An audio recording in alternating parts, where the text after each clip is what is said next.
이스라엘 백성들이 광야의 험난한 여정을 마치고 마침내 모압 평지에 거대한 진을 쳤습니다. 그들의 압도적인 숫자를 본 모압 왕 발락은 엄청난 공포에 사로잡혀 극도의 불안감에 떨었죠. 두려움에 눈이 먼 발락은 이스라엘을 무너뜨리기 위해 칼과 창이 아닌 추술적인 저주를 계획하기 시작합니다. 발락은 당대 최고의 추술사이자 선지자로 이름난 발람에게 막대한 재물과 사신들을 보냈습니다. 그리고 당신이 저주하는 자는 저주를 받는 줄 안다며 이스라엘 백성을 저주해달라고 간절히 부탁했죠. 하나님이 축복하신 백성을 인간의 얄팍한 저주로 꺾어보려는 어리석고도 교활한 속셈이었습니다. 그날 밤 하나님은 발람에게 나타나사 그들과 함께 가지도 말고 이스라엘을 저주하지도 말라고 엄히 경고하셨습니다. 하나님의 단호한 뜻을 확인한 발람은 모압의 사신들을 돌려보내며 왕의 제안을 거절했습니다. 하지만 그의 마음 한구석에는 모압 왕이 제시한 어마어마한 재물에 대한 미련이 끈적하게 남아있었죠. 포기하지 않은 발락 왕은 이전보다 훨씬 더 높은 구간들과 상상할 수 없는 엄청난 금은 보화를 다시 보냈습니다. 눈앞에 쌓인 엄청난 재물을 보자 발람의 마음은 걷잡을 수 없는 탐욕으로 맹렬하게 흔들리기 시작했습니다. 하나님의 뜻을 이미 명백히 알면서도 그는 재물에 눈이 멀어 다시 한번 하나님의 허락을 구하는 어리석은 짓을 저지릅니다. 하나님은 탐욕에 찌든 발람의 마음을 보시고 오직 하나님이 이르는 말만 하라는 조건으로 그가 가는 것을 허락하셨습니다. 재물을 얻을 생각에 신이 난 발람은 아침 일찍 일어나 자신의 나귀의 안장을 얹고 모압 구간들을 따라 나섰죠. 하지만 겉으로는 선지자의 모습을 하고 속으로는 재물을 탐하는 그를 향해 하나님의 무서운 진노가 타오르고 있었습니다. 발람이 재물에 눈이 멀어 길을 나설 때 여호와의 사자가 번쩍이는 칼을 빼들고 그의 앞길을 가로막아 섰습니다. 놀랍게도 영적인 눈이 먼 발람은 천사를 전혀 보지 못했지만 그가 타고 있던 짐승인 나귀는 하나님의 사자를 똑똑히 보았죠. 죽음의 공포를 느낀 나귀는 주인을 살리기 위해 황급히 길을 벗어나 밭으로 뛰어들어갔습니다. 영문도 모른 채 밭으로 내동댕이 쳐진 발람은 분노하여 지팡이로 불쌍한 나귀를 무자비하게 두들겨 팼습니다. 자신을 죽음에서 구해준 나귀의 충성심을 알지 못한 채 오직 모압 왕의 재물에만 정신이 팔려 이성을 잃은 것입니다. 영적인 눈이 멀어버리면 짐승보다도 못한 어리석은 판단을 내리게 된다는 뼈아픈 현실을 보여주는 장면이었습니다. 다시 길을 가던 중 이번에는 포도원 사이의 좁은 담장길에 여호와의 사자가 무서운 칼을 들고 섰습니다.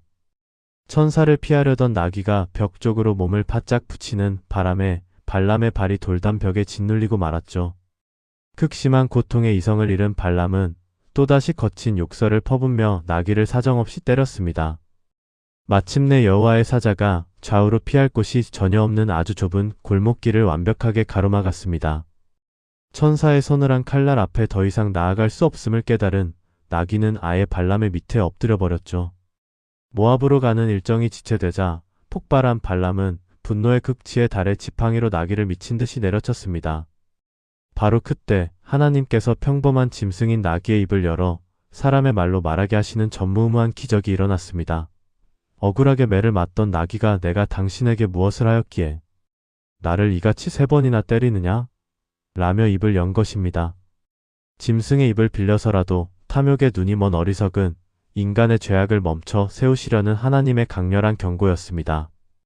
분노에 눈이 뒤집힌 발람은 나귀가 말을 한다는 기적조차 인지하지 못한 채 내 손에 칼이 있었다면 너를 죽였을 것이다.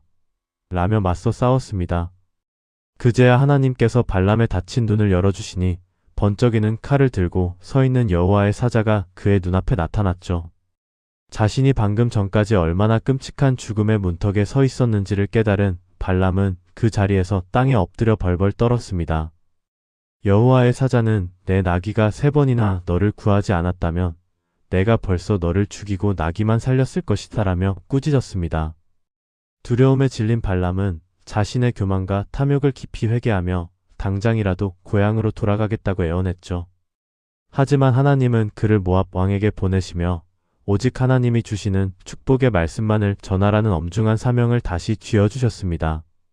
마침내 발람이 모압 진영에 도착하자 발락 왕은 그를 데리고 이스라엘 진영이 한눈에 내려다 보이는 높은 산봉 위로 올라갔습니다. 7개의 제단을 쌓고 수송아지와 수장을 바치며 발락은 발람의 입에서 이스라엘을 향한 끔찍한 저주가 쏟아지기만을 간절히 기다렸죠. 하지만 하나님의 영광에 완전히 사로잡힌 발람의 입술은 이제 인간의 탐욕이 아닌 하나님의 뜻만을 말할 준비가 되어 있었습니다. 놀랍게도 발람의 입에서는 저주가 아니라 이스라엘을 향한 눈부시고 거대한 축복의 예언이 폭포수처럼 쏟아져 나왔습니다. 발락 왕이 손뼉을 치며 분노했지만 발람은 장소를 3번이나 옮겨가며 오히려 이스라엘을 더욱 강력하게 축복하고 모압의 멸망을 선포했죠. 인간의 어떠한 저주와 계략도 하나님이 사랑하시고 보호하시는 백성을 결코 해칠 수 없음을 증명하는 통쾌한 반전이었습니다. 발람과 나귀의 이야기는 탐욕에 눈이 멀면 영적인 분별력을 잃고 짐승보다 못한 어리석음에 빠진다는 날카로운 교훈을 던져줍니다. 우리가 알지 못하는 영적 전쟁의 현장에서도 하나님은 언제나 당신의 백성을 향한 세상의 저주를 막아주시고 찬란한 축복으로 바꾸어 주십니다. 눈앞의 재물보다 언제나 우리를 선한 길로 인도하시는 하나님의 세미한 음성에 귀를 기울이는 지혜로운 성도님들이 되시기를 축복합니다.